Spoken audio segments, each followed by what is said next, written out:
এবার ঠিক আছে তো? চলো আরেকবার রেসপন্স করো, তারপর শুরু করছি। হ্যাঁ, এবার পুরোটা পরিষ্কার আছে। ওকে, তাহলে আজ আজ আমাদের আলোচনার বিষয়বস্তু হবে যে, যেমন তোমাদের বলেছিলাম যে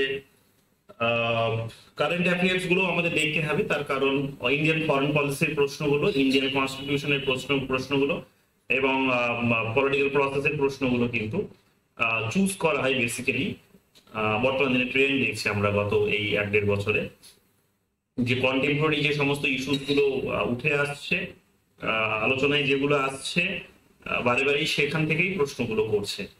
তো আমরা সেই ট্রেন্ডেই যদি পড়াশোনাটা করি তাহলেও আমাদের কিন্তু কমন পাওয়ার সম্ভাবনাটা বেশি থাকতে পারে। এবং প্যারালালি নতুন নতুন কিছু প্রশ্ন আমরা হাতে পাবো, যেমন তোমরা পেয়েছো অলরেডি, প্রশ্নগুলো অনেকেই তোমরা সলভ করেছো। যারা করনি তাদের করতে হবে, নইলে তোমাদের জন্য একটু ডিফিকাল্ট হবে ফরেন পলিসির প্রশ্নগুলো, ইন্ডিয়ান কনস্টিটিউশনের এবং পলিটিক্যাল প্রসেসের প্রশ্নগুলো অ্যাড্রেস করাটা, এবং পাবলিক পলিসির প্রশ্নগুলো। পাবলিক পলিসির প্রশ্ন তো 4টে পেপারের প্রশ্ন অ্যাড্রেস করাটা একটু তোমাদের জন্য ডিফিকাল্ট হবে আদারওয়াইজ। সো এই কারণে তোমাদের কিন্তু এগুলো করতে হবে। এবং আমি তোমাদের যেটা বলেছিলাম যে খুব বেশি প্রশ্ন থাকবে না, যেগুলো খুবই ইম্পর্টেন্ট প্রশ্ন সেগুলোই থাকবে। তো 5টা 6টা করে সেই সংখ্যায় পড়ছে আমরা দেখতে পাচ্ছি। তো সেই কারণে চিন্তা করারও কিছু নেই যে কারেন্ট অ্যাফেয়ার্স মানে রোজ অনেকগুলো পড়তে হবে, সেরকম কোনো ব্যাপার নয়। এবং প্রশ্নগুলো তোমাদের বলেছিলাম যে দা হিন্দু পত্রিকাটি থেকে থাকবে, তোমাদের বলেছি দা হিন্দু পত্রিকাটি রোজ পড়তে, এডিটোরিয়াল পেজগুলো পড়বে এবং ফরেন পলিসির বিষয়গুলো ভালো করে পড়বে, ইস্যুস যেগুলো উঠে আসছে সেগুলো পড়বে, বাইলেটারাল এগ্রিমেন্টস যেগুলো বিভিন্ন দেশের মধ্যে হচ্ছে সেগুলো পড়বে। এবং চেষ্টা করবে যে খুব কম সময়ে, মানে পুরোটা পসিবল না হলেও পুরো পেপারটাকে একবার হেডলাইন গুলো পড়ে নেবে।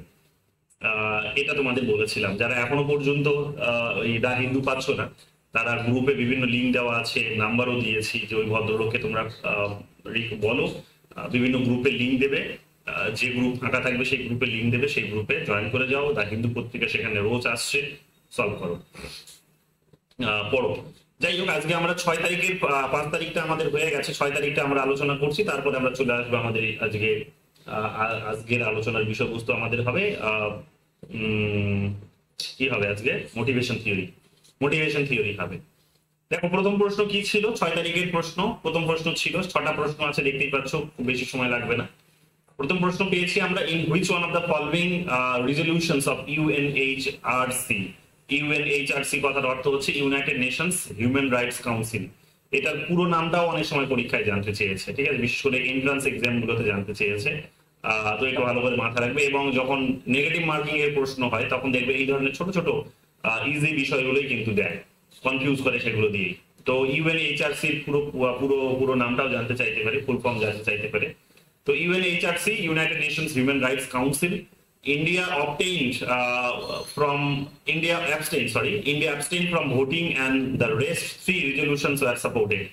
অর্থাৎ 4টে এখানে মেনশন করা আছে, 4টে এখানে অপশনস আছে, সেই অপশনস গুলোর মধ্যে একটিতে ইন্ডিয়া ভোট দেয়নি, ভোট দান থেকে বিরত থেকেছে। এবং বাকি 3টিতে আমরা দেখতে পাবো সেখানে কি করেছে না, ভোট দিয়েছে, সাপোর্ট করেছে মানে ভোট দিয়েছে, পক্ষেই ভোট দিয়েছে, ফেভারেই ভোট দিয়েছে।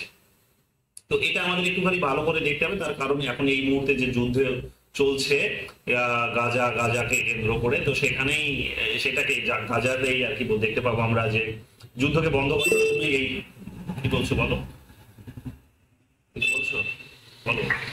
सर पिक बहुत ब्लर ब्लर आ रहा है। ब्लर आ रहा है, नेटवर्क का इशू होगा तुम्हारा वैसे, ठीक है। सर अभी तो नेटवर्क ठीक ही है बट पता नहीं क्यों। तुम रिज्वाइन करो, रिज्वाइन करने से कभी ऐसे ठीक हो जाते फिर, ठीक है। अच्छा ठीक है सर। তো यस सर। এখানে আমরা কি দেখতে পাচ্ছি, এখানে আমরা দেখতে পাচ্ছি যে এই বুঝতেই পারছো এখানে ইসরায়েল এবং প্যালেস্তাইনের মধ্যে যে যুদ্ধ চলছে সেখানে সেটিকে কেন্দ্র করে এখানে এটা জানতে চেয়েছে। তো আমরা দেখতে পাবো রিসেন্টলি ইন্ডিয়া এখানে এটিতে ভোট দান থেকে বিরত থেকেছে, বি নাম্বারটিতে ভোট দান থেকে বিরত থেকেছে। কি বলছে এটা, বলছে human rights situation in the occupied Palestine territory, human rights situation in the occupied Palestine territory, including East Jerusalem, and the obligations to ensure accountability and justice. তো এখানে কি বলছে, the human rights situation in the occupied Palestine territory, প্যালেস্টাইনের যে territory আছে বা অঞ্চল আছে সেখানে আমরা ইনক্লুডিং জেরুজালেম বলেছে। তো সেখানে কি হয়েছে, হিউম্যান রাইটসের যে সিচুয়েশন যেটা ডিটোরিয়েট করছে, সেখানে আসলে হিউম্যান রাইটস বন্ধ করার জন্য একটা প্রস্তাব এসেছে। তো সেই প্রস্তাবে আমরা ভোট দান থেকে বিরত থেকেছি। তোমরা নিশ্চয়ই এটা ভালো করে জানবে যে আমরা দীর্ঘদিন ধরে আমাদের প্যালেস্তাইনের প্রতি একটা কিন্তু একটা ইয়ে ছিল, একটা সিম্প্যাথি ছিল। বাট ধীরে ধীরে এখন আমাদের নিজেদের স্ট্র্যাটেজিক কারণে আমরা কি করছি না, প্যালেস্তাইন থেকে আমরা নিজেদের একটুখানি দূরে সরানোর চেষ্টা করছি। মানে এটা যদি আমরা একটুখানি অ্যানালাইজ করি তাহলে হয়তো বেরিয়ে আসবে ট্রেন্ড গুলো, যে আমরা এখন নিজেদেরকে দূরে সরানোর চেষ্টা করছি এবং ধীরে ধীরে আমরা ইসরায়েলের সঙ্গে একটা ভালো রিলেশন স্ট্যাবলিশ করার চেষ্টা করছি। বিশেষ করে মিলিটারি কারণে আমাদের বা আমাদের সিকিউরিটি পার্সপেক্টিভ থেকে সিকিউরিটির বিভিন্ন যে ইনস্ট্রুমেন্ট গুলো প্রয়োজন হয় সেগুলো আমরা ইসরায়েলের কাছ থেকে বিভিন্ন রকম ভাবে পাই। তো সেই কারণে আমাদের, এবং শুধু তাই নয়, আগামী দিনে আমি তোমাদের এর আগেও ক্লাসে বলছিলাম যে আগামী দিনে একটা বড় নতুন যে রোড তৈরি হচ্ছে, সেই রোডে ইন্ডিয়া একটা গুরুত্বপূর্ণ ভূমিকা পালন করবে। ইন্ডিয়া সেই রোড দিয়ে প্রবেশ করে ইউরোপে প্রবেশ করবে। তো ইসরায়েলের ল্যান্ডই সেখানে আমাদেরকে খুব গুরুত্বপূর্ণ, মানে ইসরায়েলের ল্যান্ড আমাদের খুব সেখানে হেল্প করবে সেই সেই ইউরোপে পৌঁছতে শর্টকাট। তো বড় ধরনের একটা ইনভেস্টমেন্ট সেখানে হচ্ছে ইসরায়েলের সঙ্গে। তো এটাও একটা কারণ, গুরুত্বপূর্ণ কারণ যে ইসরায়েলের সঙ্গে আমাদের ইকোনমিক ট্রানজাকশনস বাড়ছে, ইকোনমিক রিলেশন স্ট্যাবলিশ হচ্ছে, স্ট্র্যাটেজিক রিলেশনস অনেক স্ট্রং হচ্ছে। একটা তো বুঝতেই পারছো, তার ফলে একটা মোরাল সাপোর্ট কিন্তু ইসরায়েলের প্রতি আছে। তো এগুলো বাকি তিনটেতে আমরা দেখতে পাবে, মানে আমরা একেবারে বিরুদ্ধে ভোট দিয়েছি সেটা করিনি, আমরা ভোটদান থেকে বিরত থেকেছি। এটার আরো ভালো এক্সপ্লেনেশন আমাদের মিনিস্ট্রি থেকে মানে যা দিতে পারতো, বাট এখনো এটার ভালো কোনো এক্সপ্লেনেশন বা বলতে পারো এক্সাক্ট কি কারণে এখানে ভোটদান থেকে বিরত থেকেছে, তো সেটা কিন্তু আমাদের এক্সটার্নাল অ্যাফেয়ার্স মিনিস্ট্রি থেকে এটা কোনো এক্সপ্লেনেশন দেওয়া হয়নি। কাজেই এক্সাক্ট বলা মুশকিল যে এটা তারা কি বোঝাতে চাইছে বা কি ভাবনা থেকে এটা করেছে। ঠিক আছে, হেজি হচ্ছে স্ক্রিনটা, হেজি হওয়ার তো কোনো কারণ নেই। এখানে আমার নেটওয়ার্ক ঠিকঠাক, তোমাদের নেট খুব খারাপ কাজ করছে আজকে, হয়তো হতে পারে মাঝে মাঝে। ঠিক আছে, পরে অসুবিধা হলে স্যার একটু জুম করুন না। জুম করব, ঠিক আছে। এবার হ্যাঁ, এবার ক্লিয়ার আসছে। তো এখানে আমরা দেখতে পাচ্ছি কি যে এটা আমাদের এই কারণে আমরা একেবারে কমপ্লিটলি একেবারে যে প্যালেস্তাইনের বিরোধিতা করছি আমরা সেটা নয়, আমরা ভোটদান থেকে বিরত থেকেছি। এবং আমরা দেখতে পাবো যে আমরা ভোটদান থেকে বিরত থেকেছি এবং আরো 13টা কান্ট্রি এরকম আমাদের মতো ভোটদান থেকে বিরত থেকেছে। তবে পক্ষে অনেকেই ভোট দিয়েছে, বাংলাদেশ যেমন পক্ষে ভোট দিয়েছে যে হ্যাঁ সেখানে বন্ধ হোক, এই সমস্ত হিউম্যান রাইটসকে সেখানে বাঁচানো হোক বা হিউম্যান রাইটসকে সেখানে তুলে ধরা হোক। বাকি তিনটেতে আমরা দেখবে ফেভারে ভোট দিয়েছে। কি বলছে তিনটে একটুখানি দেখে নাও, এগুলো পরে, এখন হয়তো সব তোমরা বুঝতে পারবে না, মাথায় ঢুকবে না, মাথায় থাকবে না। পরে ধীরে ধীরে ধীরে ধীরে এগুলো যত বেশি শুনবে তত বেশি অভ্যস্ত হয়ে যাবে এবং ধীরে ধীরে প্যাটার্নটা বুঝতে পারবে। Israel settlement in the occupied Palestine territory including East Jerusalem and in the occupied Syrian Golan. দেখতেই পাচ্ছ যে কি Israel settlement in the occupied Palestine territory. তো সেখানে ইনক্লুডিং জেরুজালেম বলছে যে সেখানে আমাদের কিন্তু পক্ষে ভোট গেছে। Human rights in the occupied Syrian, সেখানেও আমাদের পক্ষে ভোট গেছে। আমাদের পক্ষে কোথায় ভোট গেছে? Right of the Palestinian people to self determinations, এখানেও পক্ষে ভোট গেছে। বাট এক্স্যাক্টলি এই মুহূর্তে বলা মুশকিল যে এই মুহূর্তে কি ধরনের এখানে স্ট্র্যাটেজি তাদের মধ্যে কাজ করেছে, এটা বিস্তারিত বলেনি তারা এসে।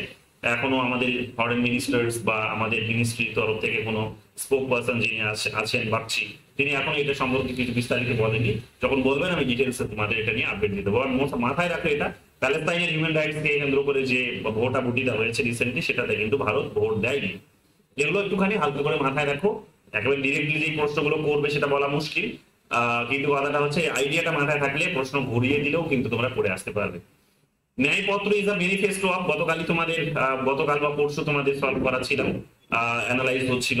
তো এটা হচ্ছে ইন্ডিয়ান ন্যাশনাল কংগ্রেসের, যাদের সিম্বলটা হচ্ছে হাত। এখানে আরো তিনটে পার্টির নাম আছে, তারাও এখানে national political party. Nationalist Congress party আছে, তোমরা জানো এনসিপি যাকে আমরা বলি, এনসিপি। তো এদের সিম্বলটা হচ্ছে কিন্তু টেবিল ঘড়ি, এটা মাথায় রাখবে। ভারতীয় জনতা পার্টি বিজেপি, এদের হচ্ছে লোটাস বা পদ্ম, এদের হচ্ছে সিম্বল। এবং আম আদমি পার্টি, এদের হচ্ছে ঝাড়ু হচ্ছে সিম্বল। লেটেস্ট এখানে যদি নতুন পলিটিক্যাল পার্টি বলে তাহলে সেটা হচ্ছে আম আদমি পার্টি, 2012 সালে, এটা সম্ভবত 26শে নভেম্বরের দিকে তার জন্ম হয়েছে। ঠিক আছে, তো এটা আমরা দেখতে পাবো লেটেস্ট। এবং ইন্ডিয়ান ন্যাশনাল কংগ্রেসের এই মুহূর্তে যদি প্রেসিডেন্টের নাম বলে তাহলে হচ্ছে মল্লিকার্জুন খাড়গে। এবং national Congress party, nationalist Congress party যদি বলে তাহলে আমরা দেখতে পাবো যে অজিত পাওয়ারের হচ্ছে, মানে এই পার্টিটা এখন বিভক্ত হয়েছে তোমরা জানো, ওই দিনে আলোচনা করছিলাম তোমাদের। তো স্বাভাবিকভাবে এই পার্টিটি দুটো ভাবে বিভক্ত হয়েছে। ন্যাশনালিস্ট কংগ্রেস পার্টি একটা নাম আছে, আর একটা নাম হচ্ছে ন্যাশনালিস্ট কংগ্রেস পার্টি শরৎচন্দ্র পাওয়ার। ঠিক আছে, তো এই নাম দুটো আমরা দেখতে পাবো। যেটা শরৎচন্দ্র পাওয়ারের পার্টি সেটা হচ্ছে তার নিজের নামে হয়েছে। এবং তিনি প্রতিষ্ঠাতা ছিলেন, ফলে তার নামেই হয়েছে ওটা। আর পুরনো পার্টির যে পুরো নামটা, যেটা শর্ট নাম যেটা, সেটা কিন্তু তার নিজের যে ভাইপো অজিত পাওয়ার তার নামে গেছে। এগুলো আমরা জানি। ভারতীয় জনতা পার্টির যদি আমরা এখন প্রেসিডেন্ট দেখি তাহলে হচ্ছে জেপি নাড্ডা তার প্রেসিডেন্ট। আর আম আদমি পার্টির প্রেসিডেন্ট বলা হয় না, কনভেনার বলা হয়। তো কনভেনার যদি আমরা দেখি তাহলে আমরা দেখবো অরবিন্দ কেজরিওয়াল কনভেনার, যিনি এই মুহূর্তে এই লিকুইড না, এটা লিকার কেসে যিনি এই মুহূর্তে জেলে আছে। ঠিক আছে, তো এটা আমাদের একটু ঘুরিয়ে ফিরিয়ে জিনিসগুলো দেখো। এবং ন্যায়পত্র নিয়েও তোমাদের অ্যানালাইসিস দিয়েছি, শুরুতে হেডলাইনটাকে অ্যানালাইজ করেছি, তো কাজে জানো, একটু ভালো করে মনে রাখবে। 3 নম্বর বলেছে এখানে total member of United Nations Human rights Council. আর তো total member of human rights council, এটা তোমরা অনেকে গুলিয়ে ফেলেছো, 193 করেছো, 190 করেছো, 48 করেছো, এটা 47। এবং এটাতে বিশেষ কোনো গল্প নেই, এখানে সাধারণ একটা বিষয়, এটা নাম্বার, এটাতে এক্সপ্লেনেশন দেওয়ার বিশেষ কোনো প্রয়োজন নেই। এটা 47 নাম্বার, এটা ভালো করে মনে রাখবে। ঠিক আছে, এবং একটা ব্যতিক্রমী নাম্বার, কাজে কনফিউজ হতে পারো, বাট আজকে যেহেতু বলে দিলাম, আশা করি এরপরে আর কখনো কনফিউজ হবে না। এটা মনে রাখবে, কারণ পরীক্ষায় জানতে চাইতে পারে এবং একাধিকবার জানতে চেয়েছে অলরেডি এটা। What is the full form of UPI? এটা তোমাদের আইসিটি, যে ইনফরমেশন এন্ড কমিউনিকেশন টেকনোলজির যে প্রশ্ন, সেখান থেকে আমাদের ইম্পর্টেন্ট হতে পারে। তাছাড়া আমাদের যে ডিজিটাল টেকনোলজির দিকে, মানে ফরেন পলিসিতে আমাদের টেকনোলজিক্যাল যে ডেভেলপমেন্টস গুলো হচ্ছে, সেখান থেকে ওই প্রশ্নটি আসতে পারে। তো ইউপিআই মেজরলি তোমাদের আইসিটির কোয়েশ্চেন থেকে জিজ্ঞেস করতে পারে, সেই কারণে এটা দিয়ে দিয়েছে আমি full form. Unified payments interface, এটা হচ্ছে তার ফুল ফর্ম। ঠিক আছে, অনেকে তোমরা এগুলোতে গুলিয়ে ফেলেছো, ইউনিলেটারাল বলেছো, অনেকে হচ্ছে ইউনিফাইড প্লেসমেন্ট করেছো, এগুলো করেছো। তো একটুখানি ভালো করে দেখে নাও যারা ভুল করেছো, এগুলো কিন্তু খুব গুরুত্বপূর্ণ প্রশ্ন। এগুলো এখন খবরের কাগজে আছে, যে ইউপিআই সিস্টেম আমরা আমাদের নিজেদের ইন্ডিয়ান ইনভেনশন, সেটা ইউপিআই সিস্টেম আমাদের নিজেদের ইনভেনশন, ইউপিআই সিস্টেম আমাদের নিজেদের ইনভেনশনস। এবং তোমরা দেখবে অমৃতা রোজ দুটো অ্যাকাউন্ট থেকে জয়েন করে কেন? বাট ডিনাই দেখাচ্ছে, সাসপিসিয়াস বলছে। তোমার অ্যাকাউন্টে সাসপিসিয়াস দেখায় কেন আমাকে? বুঝি না। অমৃতা আছো? কোথায় গেল? যাক বাবা, জয়েন তো করো না, কোথায় গেল? তুমি একটা অ্যাকাউন্ট থেকে জয়েন করবে এরপর থেকে, যদি শুনতে পাচ্ছ তো।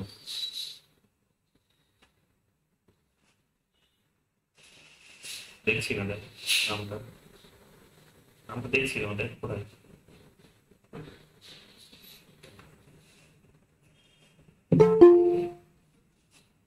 বলছে অ্যাডমিট অল, হ্যাঁ অ্যাডমিট এন্ট্রি, আর সাসপিসিয়াস দেখায়, কিছু বুঝি না। দেখছি ক্লাসের শেষে কথা চলে আসবে। তারপরে এগুলো যেহেতু এখন খবরের কাগজে আছে, জানো তোমরা, যে আমাদের এইভাবেও প্রশ্নটি জিজ্ঞেস করতে পারে যে আমাদের ইন্ডিয়ান ইনোভেশনস কোনটা। ইন্ডিয়ান ইনোভেশনস কিন্তু এটাই, ইন্ডিয়ান ইনোভেশনস, এবং গোটা বিশ্ব জুড়ে একটা প্রসিদ্ধ লাভ করেছে, জানো, খুব সিগনিফিকেন্ট হয়ে উঠছে। এবং বিশ্বের বিভিন্ন দেশে কিন্তু এই ইউনিফাইড পেমেন্ট সিস্টেম কিন্তু অ্যাক্টিভলি কাজ করছে। এবং আমাদের প্রাইম মিনিস্টার নরেন্দ্র মোদী বিশ্বের বিভিন্ন দেশগুলিতে যাচ্ছেন। রিসেন্টলি এটা ফ্রান্সে গিয়েও এটা চালু করার কাজ করলেন তিনি। তো সেটা একটা বড় বুস্ট আমাদের ইন্ডিয়ান ইকোনমির জন্য, যে আমাদের ইন্ডিয়ানসরা বিদেশের মাটিতে বসে থেকেও এই ইউপিআই ব্যবহার করে নিজেদের মধ্যে ট্রানজেকশন করতে পারবে। তো এটা আমাদের নিজেদের এটার জন্য একটা বড় বুস্ট, কোয়ালিটি আমাদের ইকোনমিক সিস্টেমের জন্য, ট্রানজেকশনের জন্য। তো স্বাভাবিকভাবেই এটার কৃতিত্ব কিন্তু আমাদের, এই প্রশ্নটি আসার সম্ভাবনা প্রবল। 5 নম্বরে দেখো কি বলছে, whose name is associated with Pashmina March. Pashmina March যেটা হওয়ার কথা ছিল কিন্তু হলো না, তোমরা জানো। এটা 8 তারিখ থেকে বা 7 তারিখ থেকে হওয়ার কথা ছিল, 7 তারিখ থেকে 8 তারিখ থেকে হওয়ার কথা ছিল পশমিনা মার্চ, এটা বন্ধ করে দিল। এটা হচ্ছে লাদাখে হওয়ার কথা ছিল। সোনাম ওয়াংচুক যিনি আছেন, তোমরা জানো যে 3 ইডিয়টস এর মুভিতে যিনি ওই ওয়াংচুক বাংলুর যে মুভি হয়েছে, আমির খান যে রোলটি প্লে করেছেন, তো মনে করা হয় যে এটা এনার দ্বারাই ইন্সপায়ার্ড হয়েছে। তো যাই হোক, এই সোনাম ওয়াংচুক একজন হচ্ছে তিনি একটা হচ্ছে ইকোলজিক্যাল অ্যাক্টিভিস্ট, মনে রাখবে, ইকোলজিক্যাল তিনি অ্যাক্টিভিস্ট। তিনি একজন বড় মাপের এডুকেশনিস্ট, যে তিনি বড় মাপের শিক্ষাবিদ একজন।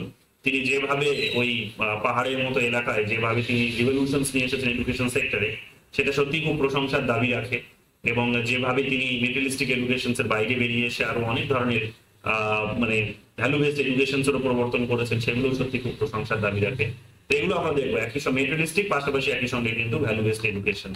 এগুলোতে একটা বেশ রিভলিউশনস নিয়ে এসেছেন, এই কারণে তিনি বেশ বেশ কতগুলো পুরস্কারও পেয়েছেন বিভিন্ন মঞ্চে। এবং বর্তমান দিনে তিনি কিন্তু ক্লাইমেটকে বাঁচানোর জন্য একটা দীর্ঘ লড়াই করছেন। তোমরা জানো দীর্ঘ এর আগে আমরা দেখলাম বোধহয় 14 দিন, তাই না? 14 দিন বোধহয় 21 দিন। তো তিনি আমরা দেখলাম যে তিনি কিন্তু ফাস্ট করেছেন, অর্থাৎ তিনি অনশন করেছেন।